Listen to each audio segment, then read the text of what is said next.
NFT are currently taking the digital art and collectibles world by storm. Digital artists are seeing their lives change thanks to huge sales to a new crypto audience, and celebrities are joining in as they spot a new opportunity to connect with fans. But digital art is only one way to use NFT. Really, they can be used to represent ownership of any unique asset, like a deed for an item in the digital or physical realm. What is an NFT? An NFT is, in essence, a collectible digital asset, which holds value as a form of cryptocurrency and as a form of art or culture. Much like art is seen as a value-holding investment, now so are NFT. But how? First, let's break down the term. NFT stands for non-fungible token, a digital token that's a type of cryptocurrency, much like Bitcoin or Ethereum. But unlike a standard coin in the Bitcoin blockchain, an NFT is unique and can't be exchanged like for like, hence non-fungible. So what makes an NFT more special than a run-of-the-mill crypto coin? The file stores extra information which elevates it above pure currency and brings it into the realm of, well, anything really. The types of NFT are super varied, but they could take the form of a piece of digital art or a music file, anything unique that could be stored digitally and be thought of to hold value. Essentially, they are like any other physical collector's item, but instead of receiving an oil painting on canvas to hang on your wall, for example, you get a JPG file. How do NFT work?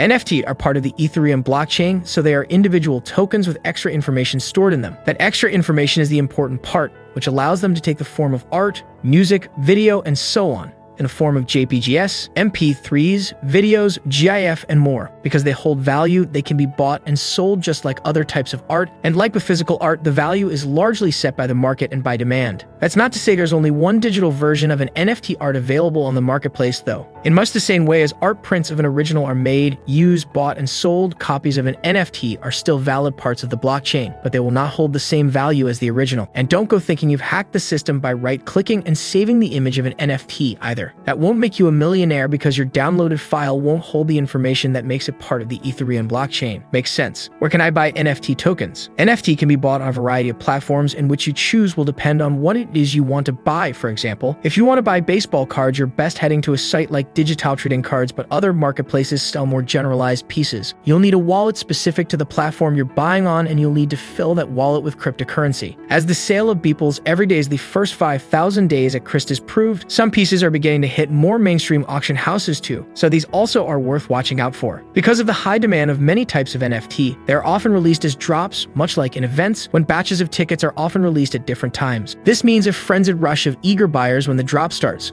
so you'll need to be registered and have your wallet topped up ahead of time. Here is a list of sites that sell NFT: OpenSea, Super Rare, Nifty Gateway, Foundation, Vive3, Bakery Swap, Axie Marketplace, Wearable, NFT Showroom. NFT are also making waves as in-game purchases across different video games, much to the delight of parents everywhere. These assets can be bought and sold by players and include playable assets like unique swords, skins, or avatars. Who's been using NFT? NFT are definitely having a moment with creators of NFT art, including artists, gamers, and brands across the spectrum of culture.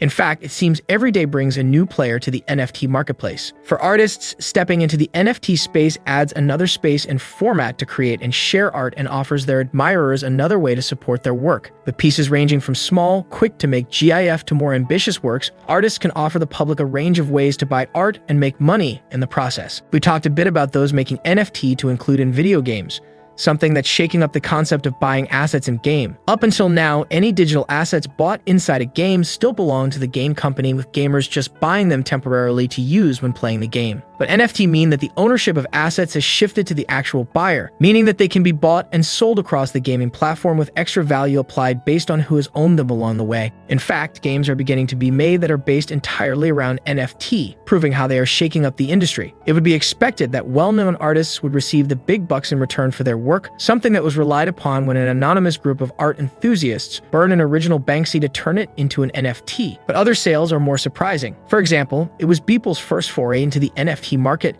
and however well-known he might be as a digital artist, the fact that this auction brought the third highest price ever paid for a living artist was not expected. And NFT are an attractive revenue stream for brands, as shown by all the brands jumping on the bandwagon of late. Taco Bell sold taco-themed GIF and images on one marketplace, and the Hall of 25 sold out in just 30 minutes. Seriously, each NFT held a $500 gift card which the original owner could spend, which may explain the popularity initially. But these taco cards are now selling on the secondary market, with the most expensive cards selling for $3,500. And just to be clear, that doesn't include the gift card. Even tweets hold value, with Twitter co-founder Jack Dorsey selling off the first ever tweet for a massive $2,915,835.47. Musicians are also selling the rights and originals of their work, as well as short videos to clips of their music, and you can even buy digital real estate and 3D assets like furniture. In fact, a digital home has recently been sold for an out-of-this-world $500,000. Mars House, designed by Toronto artist Krista Kim, was described by digital art marketplace Super Rare as the first digital house in the world. Created with the help of an architect and video game software,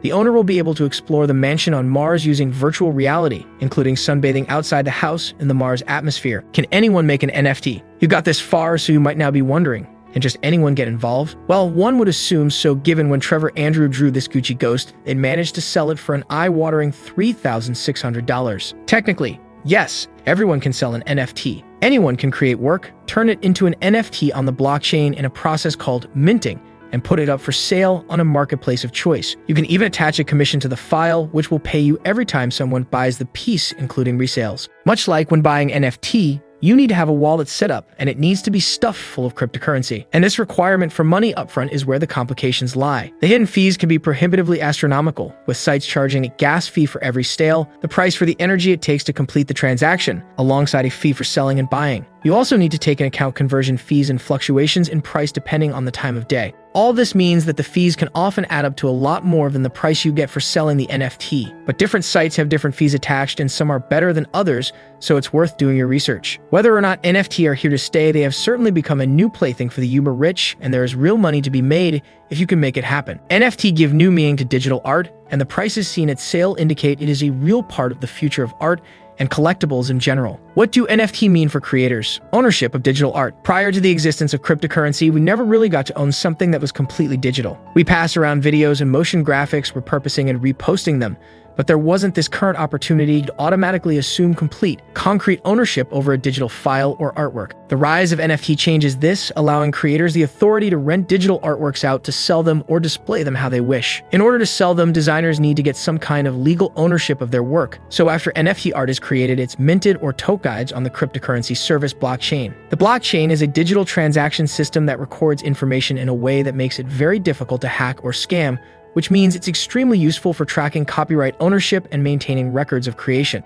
Theoretically, any digital masterpiece you create and mint will lead solely to you. Ultimately, this process should allow digital artists to gain formal recognition for their work, similarly to how a painter like Gustav Klimt is credited with his infamous painting The Kiss. The issue surrounding this very new concept is that although blockchain does have contracts in place to support the legalities of minting and copywriting crypto art, none of these have yet been tried or tested in court. Artists have already come forward with the news that they have had their work fraudulently minted and sold by scammers. But without relevant protection by the law or any pre-existing legislation on this topic, it remains speculative as to what these artists will be able to do about this. 2. A novel way to generate income. NFT art is a totally new way of categorizing digital artworks that enables designers to monetize their work. It's supposed to be a quicker process and a more accessible way for designers to produce work and reap the rewards for their creativity. There's no chasing clients for payment, there's no preparing files for print, and there's no waiting to hear feedback or changing and editing your work to suit a client's needs. Royalties. Some NFT art comes with royalties to the artist, meaning every time the artwork is sold on, the artist can receive 8-10% of all future sales. This depends upon which platform the artist is using. Zora, for instance, is an NFT platform with the creator share auction, meaning users can buy and trade artworks immediately. NFT can't stand alone. Another thing that's affecting the design industry hugely by the outbreak of NFT is value. How do you value a physical artwork in comparison to a virtual work of art? Also, the value of NFT and crypto art is solely based on the value of cryptocurrency. Because NFT are sold on the basis of Ethereum, and that's translated into monetary value. For example, an NFT sells for 2 Ethereum, which is translated to us as about $2,255. But if the value of Ethereum were to drop, then so does the value of the artwork. Its value is continually dependent upon the crypto coin. 3. A global reach. Previously, the exclusive, illustrious world of art collecting and selling has been something that's generally happened in physical spaces concerning physical artworks. Designers and artists made money from IRL events like exhibitions and markets until recent world events meant that many of these avenues were stopped. The rise of NFT trading means that art collecting has been able to move online, opening it up to many artists on a global scale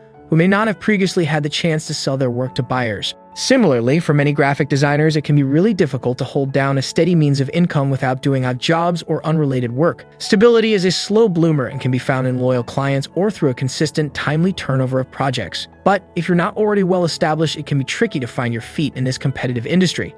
So the immediacy in which an NFT can generate income could, theoretically, open a tidal wave of opportunity for a huge number of creatives, especially those who are less privileged. Like social media, NFT platforms grant designers immediate access to global audiences. And often, having a pre-existing online following will help artists gain exposure in the NFT market. The tricky part for designers is working out how to convert their audiences into buyers. Like any other brand, you must find your audience and learn how to establish an emotional connection with them. This means that you'll need to investigate brand strategies to find what works for you. If you don't have much of an online presence already, also take a deeper look at your approach to marketing. Inclusivity versus exclusivity. The art sector of NFT professes to create an inclusive, protecting environment for digital artists to make money. Anyone with access to a computer can make an NFT and have the potential for it to blow up. Whether your niche is realistic, 3D motion graphics, or blocky pixels like the Nyan Cat video, which sold for $600,000, might I add. This has the potential to be life-changing for millions of creatives worldwide. Yet, one point to be aware of is how expensive the minting fee is. Designers must outbid each other to get their artwork minted on blockchain. Prices fluctuate, depending on time and network, but it ranges from anywhere between $80 to $1,000. This fee doesn't guarantee sales for designers, but without paying it, they cannot list their artwork on the market. 4. A hefty ecological footprint. One controversy surrounding the world of NFT artworks is the impact it's having on the environment. French artist Joanny Lemercier recently made news after his NFT sold out in 10 seconds, making thousands of dollars. Pretty incredible, right? Well, what they also could not foresee is exactly how much energy this transaction would consume, the equivalent of how much his studio uses over a full 2-year period, which is 8.7 megawatt hours of energy. His seller then resold the piece, which used the same amount of energy and horrified the artist who had looked to sell work online as an eco-friendly alternative to transporting physical work around the world's museums. Lemercier went on to release a statement documenting the lack of transparency he faced from crypto platforms when investigating their energy consumption. Unsurprisingly, the fact that NFT artworks are so resource-heavy is hugely alarming for many designers. But this issue isn't exclusive to trading crypto. It's part of a bigger issue involving the digital mechanism, proof of work. Since its emergence in the early 90s, proof of work has evolved to be used largely in cryptocurrency mining to create and mint tokens like Bitcoin and Ethereum. Highly powered computers essentially compete to get the most Bitcoin and need to source a huge amount of electricity to do so. Developments of greener alternatives are ongoing, but while Bitcoin continues to dominate cryptocurrencies, this process that is so harmful to the environment is proving unavoidable for any designers wishing to sell their art as NFT. Does the NFT art industry have longevity? Well, the answer is we're not too sure. April saw NFT prices shudder to a slump of 70%. Yet with so much potential, it seems unlikely that NFT art will run out of steam anytime soon.